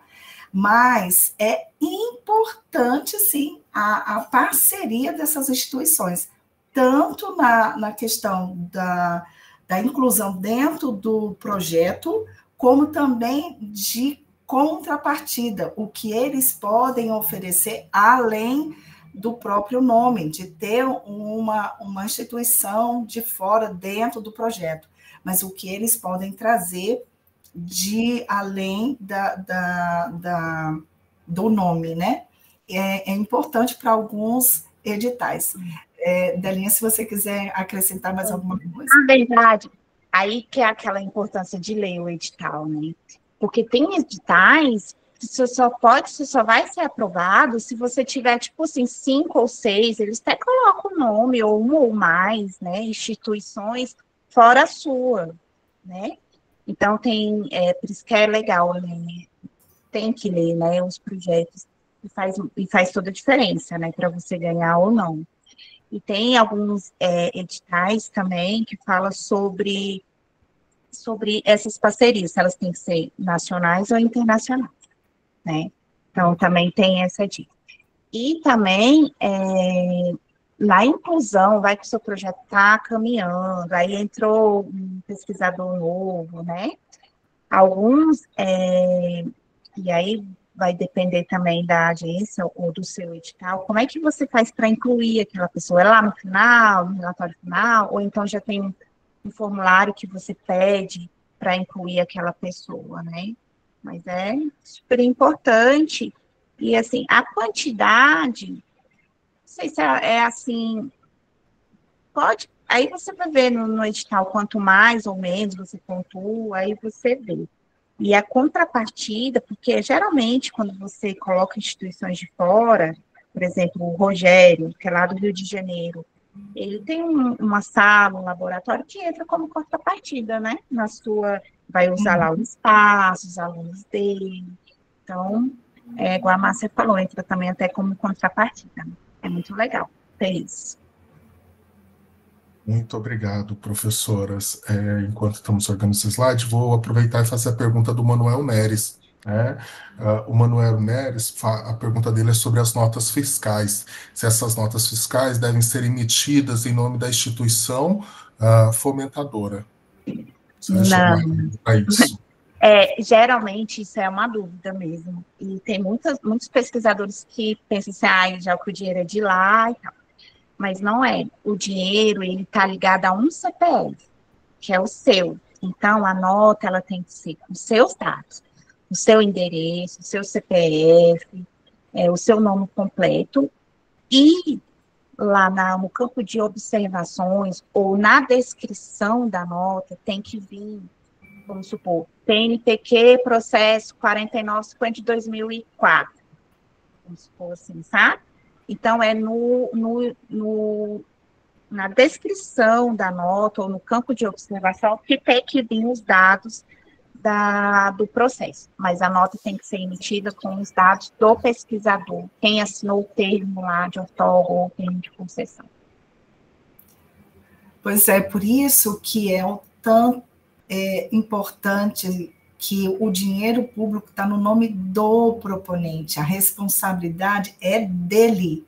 Então, cada nota está no nome dele, entendeu? Por isso a importância. Professoras, e a gente ainda continua com questões sobre a nota fiscal, né? A Regina pergunta se a nota e o pagamento deve ter a mesma data de validade. Aí ela nos relata que, em alguns locais, o pagamento é pedido antecipado para depois gerarem a nota, né? E como lidar com essa situação. Porque também tem duas coisas aí, Regina. Porque as notas, elas têm validade de nota fiscal. não sei se em algum campo, eu posso até mostrar um exemplo depois, lá, assim, esse talão tem validade. Então, todas as notas têm que estar na validade do talão e tem que estar dentro da nossa vigência, que é o muito importante, que a gente não pode pagar nada. E essa questão de prazo, de você assim, só posso começar a fazer com 50%, né? Que é o comércio. Tudo bem, não tem problema. Você pode pagar os 50%, ter aquela nota. E na segunda nota, para você, a segunda parte do serviço que estava sendo executado. Isso tudo ele pode escrever na nota fiscal, no campo de descrição. Então, você vai ter 2 pagamentos com 2 notas, mas o mesmo serviço. Não tem problema. E tem gente que até a gente faz, mas aí é uma relação de confiança, quando a gente, por exemplo, um livro, geralmente a gente faz no final da pesquisa, né? Ou então no final do evento. E ele demora para ser, e a gente tem que pagar, porque a gente tem que pagar dentro da vigência, mas o livro só vai ficar produzido pós-vigência. Então, a gente geralmente faz um contrato, né? Ó, tô pagando isso, daqui a tantos meses. É uma relação que você vai ter com seus parceiros, se responsabilizando você também. Mas isso acontece muito, viu? Por isso, a importância que quando assina o termo de outorga, que você vai receber esse termo, ele vai estar lá com a data de vigência. Essa data é importante para saber o início e o fim que você vai poder usar o seu dinheiro, tá? Pronto. Qual é a Maravilha, próxima? professor. A próxima é da professora Rosane, desculpa, e ela está falando a questão dela sobre o cartão. O cartão pesquisador. Ela nos relata que ela aprovou um projeto no final do ano e já usou o recurso. No entanto, ela gostaria de acessar o extrato desse cartão, entretanto, eles não conseguem acessar o extrato completo desse cartão, me parece, ou das transições que estavam escritas. E se vocês sabem dizer se é uma forma de conseguir o extrato do cartão pesquisador. Se for CAPES, deve ser o que eu imagino, porque o CNPq, ele tem lá na plataforma, ela tem que mandar um e-mail para o Segov. Aí eu vou responder ela bonitinho, um e-mail certinho, para ela solicitar o extrato completo dela. O Segov, eles respondem assim... Respondem. É uma coisa que funciona de verdade. Incrível isso. Você pergunta, ele já te manda o extrato. Eles são rápidos mesmo. Muito rápido. Perfeito, professoras. Nós temos uma outra pergunta do Manuel Neres, e eu acho que como ele está fácil, como a gente sabe que o valor fica no nome do pesquisador, eu fico imaginando que seja isso, ele está perguntando se há incidência no imposto de renda do valor que é depositado. Não, é porque fomento a gente não tem isenção. Então, assim, a gente tem isenção, na verdade, né? Então, geralmente, até as nossas bolsas, né? Quando a gente tem bolsa, o CNPq lá te dá uma declaração, mas a gente não precisa se preocupar porque é fomento, então a gente não tem isenção de imposto. Não declara. De fomento. Não declara como... A gente vai fazer a próxima pergunta. Antes de fazer, só quero ressaltar a importância de assinarem a lista de presença, tá, pessoal? Por favor, não esqueça, que é fundamental para o nosso controle. E aí, a Michele, né, ela está nos perguntando mais especificamente sobre o coffee break, né? Ela nos diz, né, que nem todo edital permite rúbrica para coffee break, ela está afirmando isso, e quando há a possibilidade, existe alguma dica que vocês possam dar de como usar essa rúbrica? Então, coffee break, ele não é para todos os editais mesmo, não. Isso daí tem que ficar uma coisa bem explícita, assim, porque... Mas eu acho que vai virar que provavelmente daqui a um tempo eu acho que todos de evento, né, principalmente, acho que é só o de evento que pode também o coffee break, em alguns que a gente tem. O que a gente conhece hoje é a CAPES, que a CAPES já tem até o espaço de brinquedoteca, para as mães levarem os seus filhos para assistir as palestras. A CAPES hoje ela cobre isso, que eu achei assim, muito legal. Hoje, a FAP em Brasília também já aderiu o coffee break com limite de valor. E quando for aprovado, aí que é o problema. Porque, assim, coffee break é um serviço caro. Geralmente é por pessoa, né? Então, a gente meio que dá uma... O que eu faço, assim, de vez em quando, dica é ir na padaria mesmo, tipo isso. E comprar, pedir os kits, que as padarias vendem os kits hoje para 100 pessoas, e aí você tem aquele seu aluno, monitor super legal, que vai te ajudar lá no dia do evento, aí monta a mesa, coloca o kit lá em cima. Isso quando o dinheiro está bem escasso mesmo. Agora, quando tiver um dinheiro bom, você puder gastar, aí você pode contratar realmente um coffee break mesmo, né? Aí a nota fiscal do coffee break vai estar lá, tem que estar detalhado, quantas pessoas por dia, o que você oferecer. Na padaria já está detalhado lá, que sai aquele compor já bem detalhadozinho, né? E aí você só faz a justificativa falando que foram para tantas pessoas, tal dia. E a lista de presença é sempre muito importante na prestação de contas, porque eles pedem, tá, foi 100 pessoas. Também, tipo, manda a lista de presença para ver se foi 100 pessoas. Não que vai te devolver, mas, assim, que você vai devolver o recurso, né? Mas eles pedem isso para órgãos também de CGU, TCU, e também analisa essas prestações de contas depois, né, de aprovadas. E eles sempre dão essas recomendações quando você faz coffee break. Então, você já pode mandar a sua lista de presença também para lá daqui 3, 4 anos, quando for analisar a sua prestação de contas, dependendo do órgão, você não ter que ficar procurando isso há tanto tempo atrás e se lembrar também, né? Dentro da universidade, por exemplo, às vezes quando o dinheiro está bem pouco, e aí realmente o cofre fica na hora ali, não é o ponto principal para a realização do evento, dentro da própria universidade, a gente tem contatos com algumas... né? Aí entra em acordo com o cafezinho, tem uns pãozinhos de queijo, que no final, porque é importante aquela parada, né? De uma coisa para outra, você dá aquela descansada, tomar um cafezinho, e um pão de queijo já faz a diferença, entendeu? Então, há possibilidade, sim, de fazer alguma coisa bem menor. E, como diz a Delinha, realmente vai chegar um ponto que eles vão abrir, porque é importante.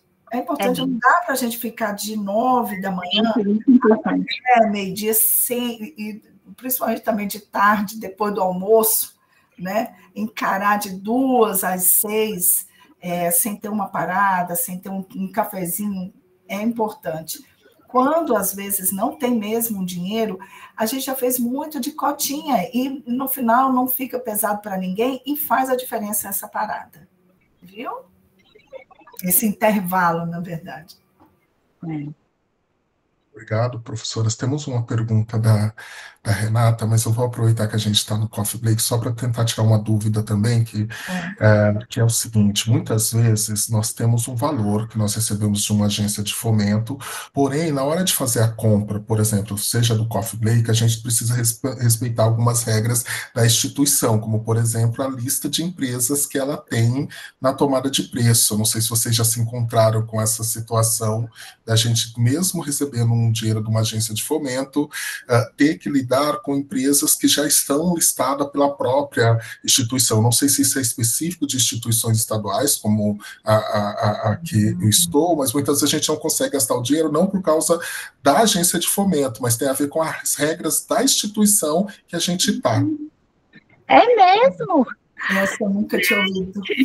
É porque você não sabia, mas deve ser uma regra da sua instituição, porque a maioria que eu saiba, a gente é mais livre, a gente pode contratar de fora, a gente não precisa ter aquela ata específica da solicitação, né? Mas deve ser obrigatório comprar da sua ata de licitação, porque o dinheiro geralmente é o seu, não vem o dinheiro da universidade que ela tem que, porque ela sim tem que gastar o recurso dela com aquela licitação com aquela ata, né, que foi registrada. Agora, o seu, você não tem esse compromisso, porque o dinheiro está no seu CPF. Então, deve ser uma regra mais sua. E aí, realmente, você não vai conseguir, porque a ata, geralmente, o preço é bem. A gente conhece licitação, de vez de ser para menos, eles colocam como é para o governo para mais, né? E entrar nessas atas é meio difícil, assim. É o que eu conheço. Foi uma novidade para mim, isso daí. Vou aproveitar e fazer a pergunta da Renata, eu já passo para a Rosana. A Renata pergunta: como registramos nos projetos de serviço típicos de sua empresa? Como Não entendi. registramos? Como registramos no projeto de serviços típicos de sua empresa? Não, eu não entendi. Dá a impressão que, assim, os serviços que a gente faz é o serviço que vocês vão fazer. Ou você quer contratar... Porque tem dentro, em alguns, tem secretária. Para evento, tem lá, secretária. Você pode contratar um serviço de secretária que ela vai fazer tudo que a gente está falando aqui. Ou... Mas, geralmente, os bolsistas, apesar que bolsista não pode fazer serviços administrativos, está lá na regra. Então, assim, os serviços típicos que a gente faz... vocês podem contratar esses serviços. Vocês, como proponente, dentro do orçamento, tudo que a gente está falando aqui é tudo contratado. A gente contrata agência de viagem, a gente contrata transporte. Eu entendi mais ou menos assim. Perfeito. Se não for isso, a Renata quiser explicar melhor no chat, depois a gente passa. E aí, a professora Rosana levantou a mão. Professora, se a senhora quiser falar, só peço para que seja bem breve, para a gente ir caminhando para a finalização também, tá? Obrigado, professora Rosana, fica à vontade. Obrigada, Delton. Boa tarde a todos e todas. Eu só fiquei pensando, em relação ao que o Delton falou, de ser obrigatório utilizar dentro das pessoas, das empresas que já estão cadastradas, se isso não é quando a instituição não contrata a fundação, ou nesse caso, Delton, também está com fundação. Porque, no caso, por exemplo, se a gente recebe uma emenda parlamentar e a gente opta por executar o recurso com os próprios servidores da instituição, né, então, o setor de licitações, setor de contratos nosso e tal, aí é isso que o Delton falou, tem que usar os contratos vigentes na instituição. Agora, por outro lado, se você recebe uma emenda parlamentar e nessa emenda você contrata a fundação de apoio, aí a fundação de apoio tem mais liberdade para fazer essa contratação. Só queria perguntar para o Delton se essa situação que ele coloca é mesmo contratando fundação. Você tem razão. Foi feito direto, por exemplo, os valores inclusive, que a gente teve que devolver foi feito direto, porque nós não temos fundação. Tanto é que agora a emenda parlamentar que a gente vai receber, a gente optou por fazer uma parceria com uma instituição federal, a minha estadual. E aí sim a federal vai receber e a gente vai contratar, vai fazer pela fundação. Então tem a ver com isso, com o fato de não ser fundação. Não, e a fundação também, a gente tem também, as fundações, elas também têm registro de ata, porque elas são obrigadas a licitar. Então, não é um dinheiro que também chega e a gente pode gastar como a gente quiser. As fundações, quando elas recebem recursos, elas têm que aderirem à parte de licitação normal. Então, tem os valores, né? Então, acima de tal valor, ela tem que licitar, acima tal, só basta 3 orçamentos. Então, ela também segue essa linha, né? Agora, se o dinheiro também... Essas são emendas, né? Emendas, elas só vêm por fonte, por essas fontes de governo. Ela não vem para o CPF de uma pessoa, então você precisa de um instituto, uma fonte. Então, cada instituto tem uma regra, a fundação tem outra, se ela vir direto pela universidade, a universidade também tem que seguir as regras de licitação. Agora, quando o dinheiro é pesquisador mesmo, aí a gente precisa de algumas regras, sim, que aí existem os nossos manuais, né, que a gente falou, a gente vai explicar melhor, mas quando vem por fundações, são todas por licitações. Perfeito, professoras. Olha, mais uma vez queremos agradecer muito, né, e registrar, né, que as pessoas que estão aqui, né, estão dizendo, agradecendo a aula de vocês, dizendo como aprenderam, como que essa aula e esse curso, né, e como a professora Renise tem dito várias vezes, né, é exatamente a nossa intenção, né, que o curso permita a gente ter acesso a esses recursos. Então, queremos agradecer muito a vocês, né, e se vocês quiserem só finalizar a aula, dar alguma palavra final, né, passo para vocês e depois passo para a Ellen, para que a Ellen possa fazer o processo também, na verdade, ou passo para a Renise, né, não sei como foi combinado aqui, mas aí eu passo para vocês só para fechar, tá, e a gente dá o nosso combinado, a continuação, tá? Tá certo. Bom, eu só quero agradecer, é sempre um prazer dividir uma coisa que a gente faz diariamente e a gente gosta muito. E dizer, o importante é sempre pensar que todo o processo é importante. Então, no caso de submissão, tenha que ler esse edital muito, para que você consiga ter uma submissão correta e um resultado positivo para fazer uma boa execução e uma excelente prestação de contas. Essas 3 etapas, cada um tem um processo importante e tem que ser muito bem feito. E isso basta ler o edital, ter uma boa equipe, porque um proponente sozinho não é muito difícil. Então, ter uma boa equipe que seja responsável, é o nome do proponente que está à frente, né? É dinheiro público. Então, é só ter essa preocupação. Para mim, é sempre um prazer dividir essa experiência, eu minha, né, e ela exato. E lembrando, dia 5 de julho é a prestação de contas com a Adélia. Bom, eu fico super mega feliz em poder passar o que a gente sabe um pouquinho para vocês. E dizer para vocês terem coragem e vai fundo, que vai dar certo. Tem muitos editais, gente, nossa, eu sempre falo isso. E tem algo que devolve dinheiro porque eles não conseguem executar o orçamento deles, por falta de propósito, por falta de uma coisa legal, e tanta gente precisando, tem pesquisas maravilhosas. Eu sou fã do que a gente faz, e eu sou mais fã ainda do que isso impacta na vida de todos, né? E dizer obrigada, que a gente está aqui, que tudo vai dar certo. É isso. Perfeito, professores, obrigado. Ellen? Boa tarde, pessoal, tudo bem?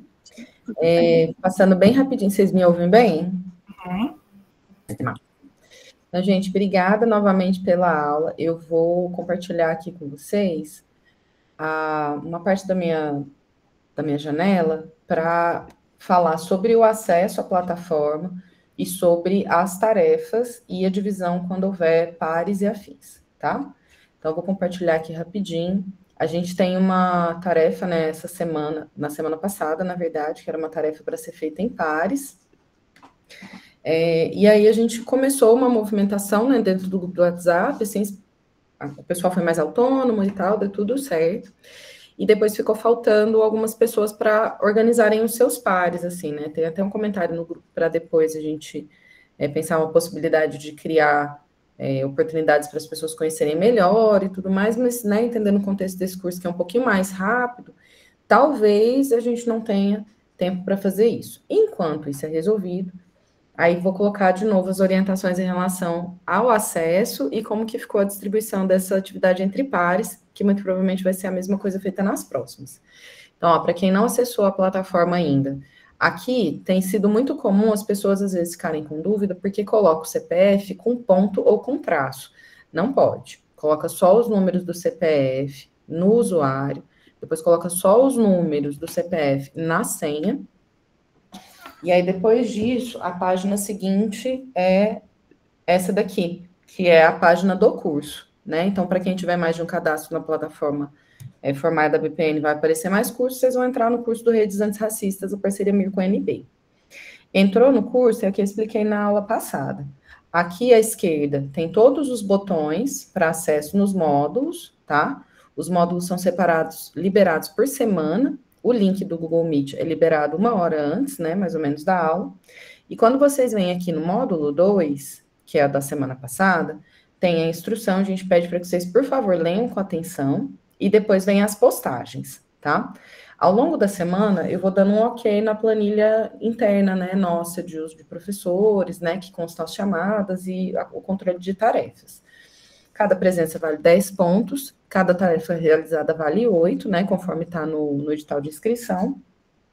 E aí a gente sempre pede para que quando vocês fizerem a postagem, por favor, coloque o nome das pessoas, porque fica mais fácil para eu conferir e um pouco mais fácil para as professoras, por exemplo, a Adélia e a Alexandra comentarem, ou então, de repente, outros colegas, né, retomarem ali a postagem de vocês para comentar, então só por uma questão de organização. Para quem não fez não teve tempo de fazer essa postagem, o que a gente fez no grupo de WhatsApp? Aqui, ó, no grupo do WhatsApp da turma, quem não entrou no grupo do WhatsApp, eu vou pedir novamente, conforme pedi via e-mail, para que vocês, por favor, entrem no grupo do WhatsApp, facilita para a gente. Se vocês realmente não quiserem, não puderem, entrem em contato comigo via WhatsApp, que eu ajudo a manter as informações atualizadas. E aí, dentro do grupo do WhatsApp, o que vocês vão perceber é isso daqui, ó. Lá em cima, eu vou postar novamente essa lista aqui de pareamento. Se por acaso vocês já tiverem se organizado para fazer as postagens com alguém, né, e ainda não deu tempo de avisar no grupo do WhatsApp, avisa a gente, por favor, para a gente não ficar refazendo essa lista aqui várias vezes, tá bom?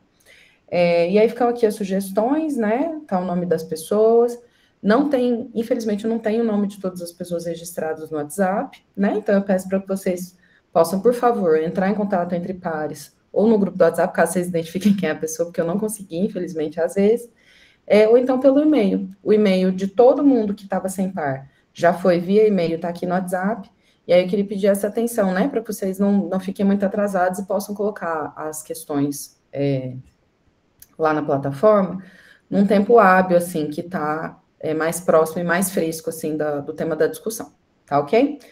No mais é isso.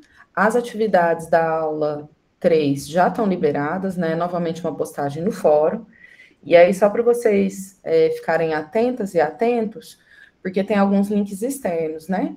Então, são 3 perguntas diferentes, vocês podem responder em dupla novamente. A nossa sugestão é que vocês mantenham as mesmas duplas, né? Caso não seja assim, só informa no grupo do WhatsApp que vocês vão mudar, para ficar um pouquinho mais fácil a gente acompanhar, e se precisar, eu refaço uma distribuição lá mais ou menos no meio da semana, tá ok? Mais tarde eu já libero o módulo 3, se não me engano ele já está liberadinho aqui, na verdade, né, que é o de gerenciamento. No comecinho da semana eu libero o módulo 4 para vocês começarem a consultar, tá ok? As professoras já disponibilizaram o PowerPoint e o texto, né, que elas tinham colocado como suporte, assim, de acompanhamento, eles já estão disponíveis nas aulas. Acho que é isso, professor. Ponto, Ellen. E aí eu passo agora a professora Renízia, pode fechar para a gente, fazendo favor? Obrigada, pessoal. Eu estou aqui de aprendiz, estou adorando, a gente está aprendendo muito com vocês, a gente quer agradecer muito às professoras, a Márcia e a Adélia, sabem detalhes, né, dos processos, nada como quem está acostumada a estar ali na gestão mesmo do projeto, né, e ajudando mesmo na construção. Novamente foi uma aula fantástica, agradeço muitas presenças. No nosso curso de transferências voluntárias, prestação de contas e gestão de projetos, na aula que vem, no dia 28 de junho, gente, o tema vai ser justamente transferências voluntárias. Eu acho que sem mais delongas, eu acho que se alguém quiser fazer alguma pergunta para as professoras, senão eu penso que a gente pode encerrar. Agradecer a todos, todas. Tem alguém que gostaria? Não? Eu acho que a gente pode encerrar, né, Delton? Fale. Eu só queria lembrar, professora, que todas as aulas, né, essas aulas também estão, a passada está disponível no YouTube, essa também não está ainda, gente, mas provavelmente amanhã de manhã, no máximo, ela já vai estar no YouTube também, se vocês quiserem reverem, repassar as informações e compartilhar também, né, professora Renízia, porque a ideia dela estar no YouTube é que a gente possa difundir as informações que está aqui entre os nossos, né. Era só isso que eu queria lembrar, professora Renízia. Ah, sim. O cachorrinho começou a gritar ali. A Ellen quer falar. Bom, de qualquer forma, eu vou me despedir, já passo para a Ellen. Queria agradecer a todos, todas e todos que estiveram aqui. E vamos que vamos. Até semana que vem, se Deus quiser, e agradecer as duas colegas. E eu passo para a Ellen, que aí a gente já finaliza. Muito obrigada. Ellen? Gente. Ah, só um minutinho, desculpa. Só falar para vocês que essa é uma iniciativa da parceria do Ministério da Igualdade Racial com a UNB, mas também do Consórcio Nacional de NEABS e a Associação Brasileira de Pesquisadores Negros, e tem uma atuação também do GPERG, que também integra o CONEABS. Muito obrigada. Helenzinha? Colegas, para ninguém ficar com medo aqui, né, preocupadas, as presenças são registradas no momento que vocês entram aqui no Google Meet. Por isso que tem essa regulação, assim, né? A gente pede para que entre com o nome e sobrenome que foi colocado no cadastro. E aí, nesse momento, eu já coloco a presença, né, junto com a Camila, e depois, ao longo da chamada, eu vou dando uma atualizada. Depois, o professor Delton, ele passa uma lista de acessos ao Google Meet para a gente conferir se a chamada ficou certinha e bonitinha. E a gente passa essa chamadinha no final, mas por uma questão de, assim, ficar tudo certo, e também porque ela tem uma perguntinha de avaliação, tá? No final. E aí, às vezes, as sugestões de vocês a gente coloca para a próxima aula. Semana passada, por exemplo, teve bastante elogio, teve algumas perguntas que a gente jogou desse formulário para a Márcia e a professora Adélia, a professora Márcia e a professora Adélia poderem responder. Então, assim, é só um espaço de última confirmação para dar tudo certo, tá bom? Então, não se preocupem se a gente tem acompanhado direitinho, né, as presenças, e qualquer coisa vocês podem me procurar no privado, tá bom? Obrigada, gente. Obrigada e boa tarde a todos. Bom final de semana, resto de final de semana. Até semana que vem, pessoal. Obrigada a todos e todas. Beijinhos.